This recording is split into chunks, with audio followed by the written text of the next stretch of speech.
Hey, MMT followers, I'm Christina Fuges with Moldmaking Technology, and I am here with Michael Guckes of Gardner Intelligence. So, Michael, it's been a few months since we reported together on the latest mold manufacturing industry data. Actually, it was right when the pandemic hit, and we chatted about how mold builders could stay ahead of the virus using the right data to make decisions about the supply chain. Well, I would say, I think you would agree, it's been a bumpy, chaotic road these past few months, but the latest Moldmaking Index is refreshingly a little positive.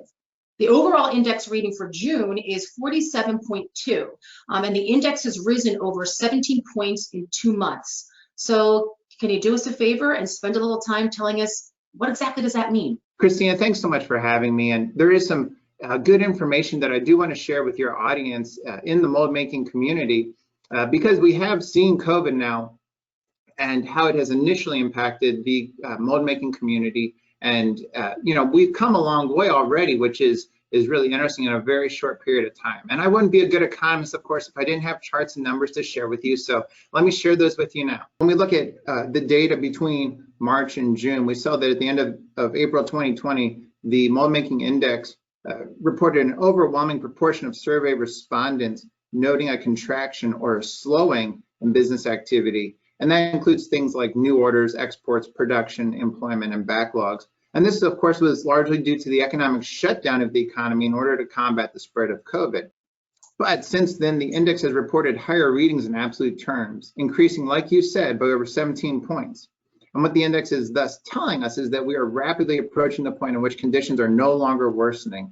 In other words, as we see those numbers, all of which are right now below 50, except for new orders, moving higher towards the 50 line, which represents no change. It means that we have a shrinking proportion of survey respondents in the mold making and molding community telling us that their business conditions are still contracting. So related to that, Michael, I'm hearing from a bunch of shops when I'm doing my MMT chat videos, and several have become extremely busy over the last month, with new tool builds and engineering changes finally being released or kicked off by customers. And others are running at maximum capacity with a healthy backlog, and still others are even keeping their supplier base busy with subcontracting work. Yeah, and it's funny how, if you remember, Christina, our conversation months ago, we talked about how we were getting these atypical orders. Do you remember how we talked a few months back and you had said that you knew of shops that were, or molders, I should say, sorry, that were losing their pre-existing orders, but they were getting these overwhelming new orders that were completely atypical from firms that maybe they had never heard of before. And, I think that there's still probably some of that going on, but at the same time, we're also seeing sort of a resumption of normal, normalcy, maybe for lack of a better word, but also, people are just adjusting. We're getting sort of past that initial shock.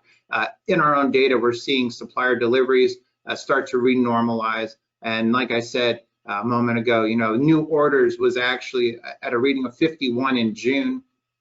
So that means that on the whole, new orders expanded, right? So we're coming off that floor. And as you know, as we've talked about in the past, new orders tends to be a leading indicator of what's going to happen with production, employment, backlogs, those kinds of things in future months. So, we're really excited to see that new orders number expand for the first time since COVID came on the scene. You can see here that 5 of the 6 business components that constitute the mold making index are approaching a reading of 50. Again, that means that all of those indicators are reporting slowing contraction, a point at which, we will, when they all get to 50, we'll be able to say that, we've hit the point at which on a month-to-month basis, molders and mold makers, the molding community, as I like to call it, will have essentially said, look, we're no longer experiencing contraction from that initial COVID shock. And then, like I said as well before, new orders, this is a 2-month moving average. If we looked at just the latest data, again, new orders was above 50 in June. So that's great. Tells us that we're seeing just the initial rebound in new orders here coming off the floor. Supplier deliveries has been above 50 basically since the beginning of the year, especially since COVID took hold. And the reason for that has to do with the way that the supplier deliveries question is asked. says in the GBI survey, are deliveries essentially faster, slower, or the same? Are they coming in faster or more quickly, or are they coming in on more of a delay? Now, during a typical economic boom, what would happen is that the molding community would be pulling on their suppliers for more product, more materials, more of everything. And what would happen then is that the upstream manufacturers would, of course, experience some backlog growth. It's going to take them longer to get product out the door because they simply don't have the immediate capacity to produce everything that's being demanded. And so in a strong economic upcycle, you would see supplier deliveries slow for that reason. And in order to keep our index consistent with economic cycles, we ask the supplier deliveries question. We calculate in such a way that slowing deliveries makes that number rise. Of course, in the first 6 months of 2020, instead what we saw was COVID vastly disrupted supply chains, both in the US and of course internationally as well. And that disruption slowed supplier deliveries. And so when our molding community was telling us that supplier deliveries were slowing or taking longer to be fulfilled and show up at their shops, that was because of COVID and not because of a growing backlog on the upstream market. When we look at the mold making survey data by end market, we see that some markets have been doing better than others. We saw a little bit of a jump in medical early on at the beginning of March.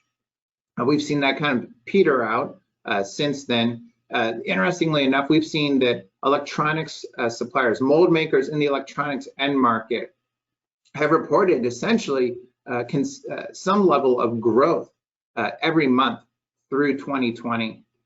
There are, of course, some other end markets that are struggling: aerospace and automotive and custom processors. Those three end markets being served by mold makers and the molding community have reported, worsening conditions through June here. So the end market that you are operating in is important.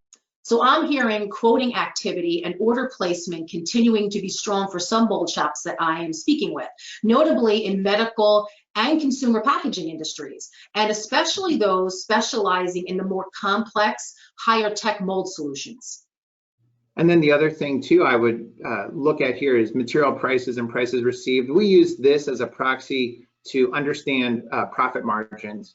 And so, Christina, looking at this, we saw that material prices received by the molding community have been accelerating. They've been growing. A majority proportion continue to tell us that material prices are either increasing or staying the same. A very small portion is saying the material prices are ever decreasing.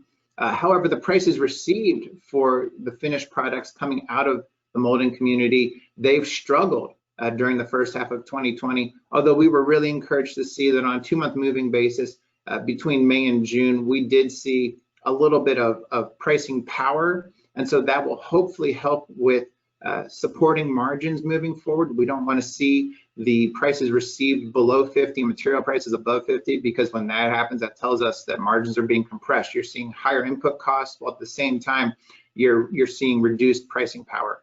So these are the things that we've been tracking in the first 6 months of 2020. I think it gives us a good sense of what is happening in terms of the initial shock that COVID had on the molding community. As we said again, new orders being at a level of 51 in June, that's great news. That tells us that we're probably going to see some continued rebound in the other indicators moving forward in the third quarter of 2020. So Christina, one last thing here is just to show you how the community is moving through that initial impact from COVID. As you can see here, of course, this is business sentiment on a 2-month moving average basis. And we've seen a great rebound here. This is really good news.